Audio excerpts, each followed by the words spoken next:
Hey guys, it's Liz here, and I'm here with my entry into Sabrina's You Choose Challenge. It is, she's hosting a challenge for her 2-year anniversary, and the challenge was basically, she gave us a choice. We can either create a mini layout, a 6x6 layout, or create a pennant banner, a triangle, just one piece banner. And I've actually never created a little banner, so I thought that was the one I was going to go for. Even though, everyone was making the banners, and I've seen some absolutely gorgeous ones, but I've never made one, so I thought I'd give it a go, and this is what I came up with, and I am so happy with it. I think it came out really, really cute. Now, as part of the challenge, we were supposed to use pink or lavender, and as you can see, I chose lavender. I always work with pink, so I thought a change of pace would be good. And I love purple, I really do. All shades of purple I think are just so gorgeous. But this is my banner, guys. I just started off with, a chipboard piece that I cut out myself to her specifications. I think it was 7 inches across and 8 1/4 on the sides. So I just cut out, the banner from chipboard. I adhered the papers on there, and in this case the papers are from the beautiful Secret Garden collection by Graphic 45. It's one of my favorites right now. It's just so beautiful. And, it's not a brand new collection or anything, but you guys know, it's just such a gorgeous collection. And I've been hoarding it, and finally came out and used it. So I think it came out really neat. And I covered both sides of the pennant with paper. Here you go. And I guess I'll show you the back since I'm here now. And what I did for this is I covered it up, and all the edges of it, instead of inking them with black soot or vintage photo, I actually just added gesso.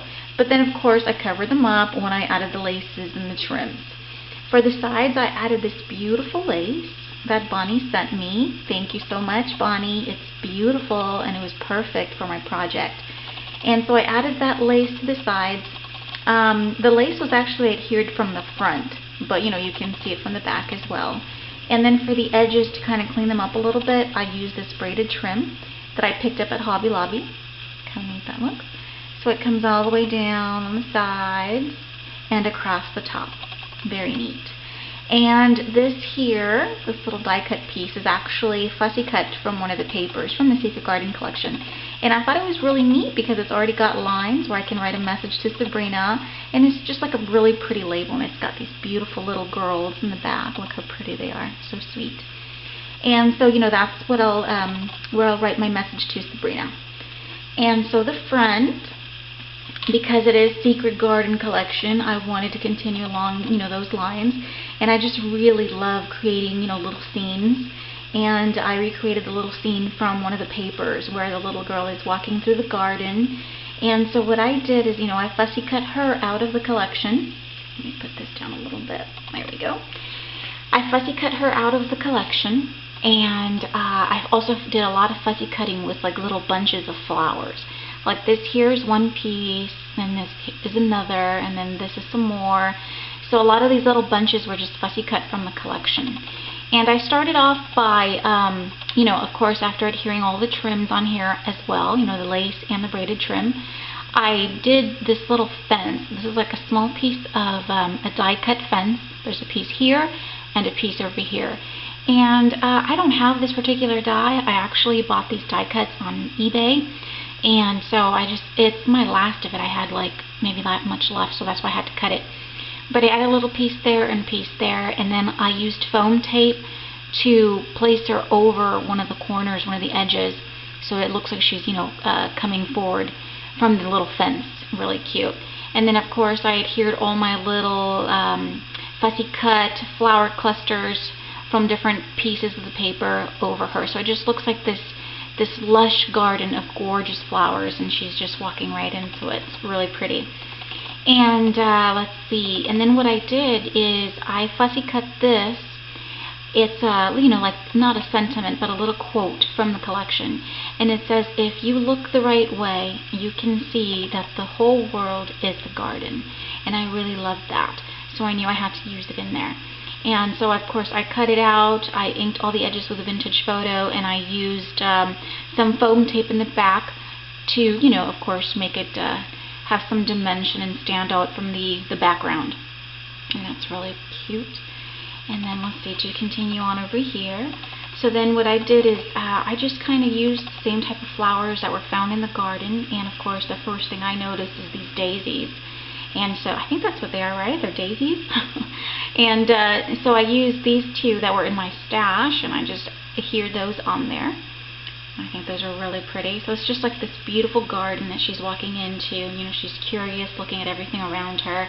And she's such a cute little girl. She's adorable. So that came out really neat. And let's see.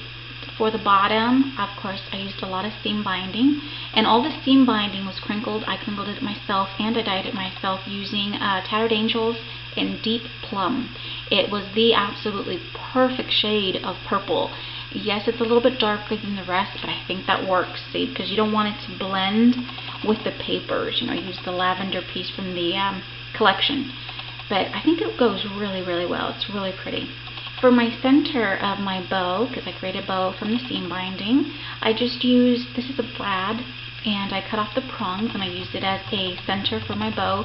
And these I picked up, I believe, at Michael's, and I think it's like a recollections pack of all one color, different types of brads. So I used that for my center. And then of course I've got some charms that are dangling. I think one of the bonuses for her challenge was to use charms or stick pins. In this case I decided to go with some charms.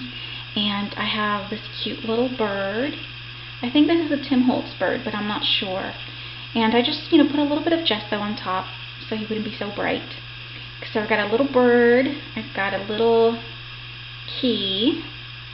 Here's a little key, and the same thing, I just used a little bit of gesso on top. And then I've got this bauble. And I just kind of hung them to this little piece of chain with some, oh my gosh, I can't think of it. Don't you hate that? With some jump rings. There you go. I'm sorry.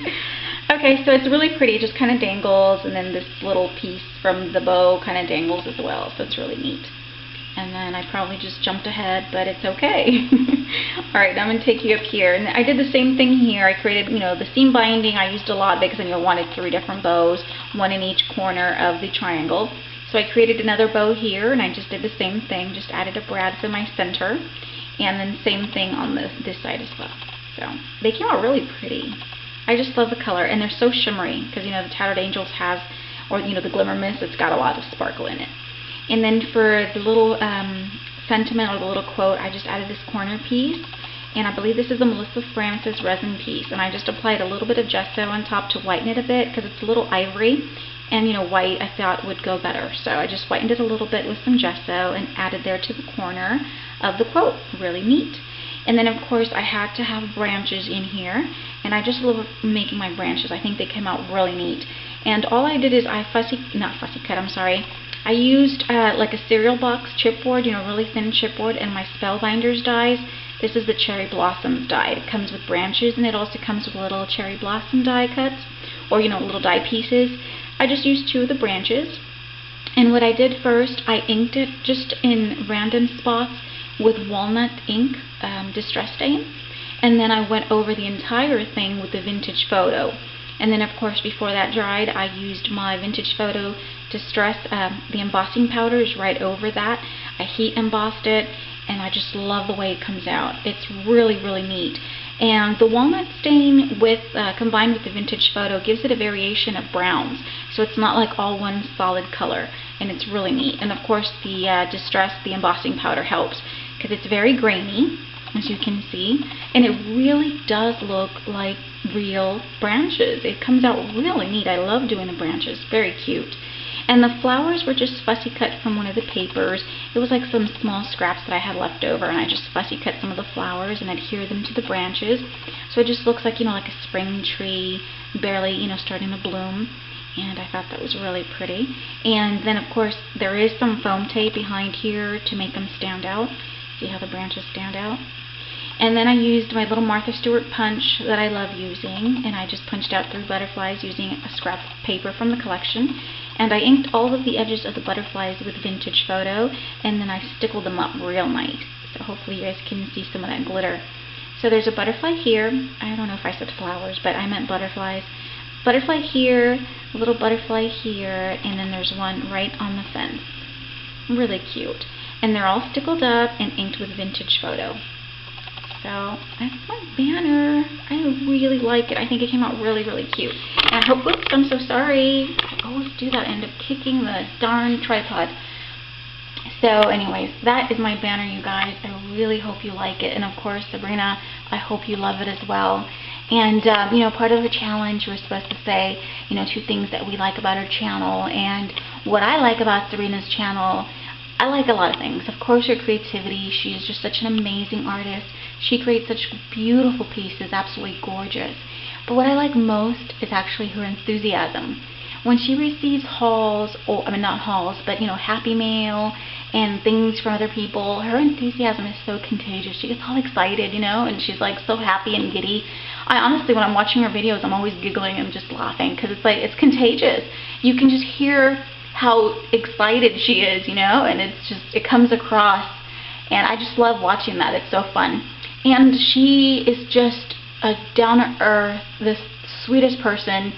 And I just think she's a really genuine person, and she's very funny, and I love watching her channel. I think she's amazing, and I'm very fortunate to call her my friend. So, Sabrina, I'll be sending this, putting it in the mail. I'm so glad you extended your challenge, by the way, because I really wanted to participate, but I've been so busy.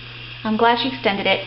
You have until September 2nd. You can still enter her challenge. And of course, if you guys are not familiar with Sabrina, CraftyChica87, you have to go check out her channel. She is amazing. But I guess that's enough rambling, right? Well, here's my banner. I hope you guys like it. I'm sorry I kicked the tripod and made you all dizzy. But, okay, so here's the front. Another view from the back real quick. And I hope you guys like it. I think it came out really neat, so let me know what you think. Anyways, guys, I hope you all have a wonderful day, and I will see you all real soon. Bye-bye.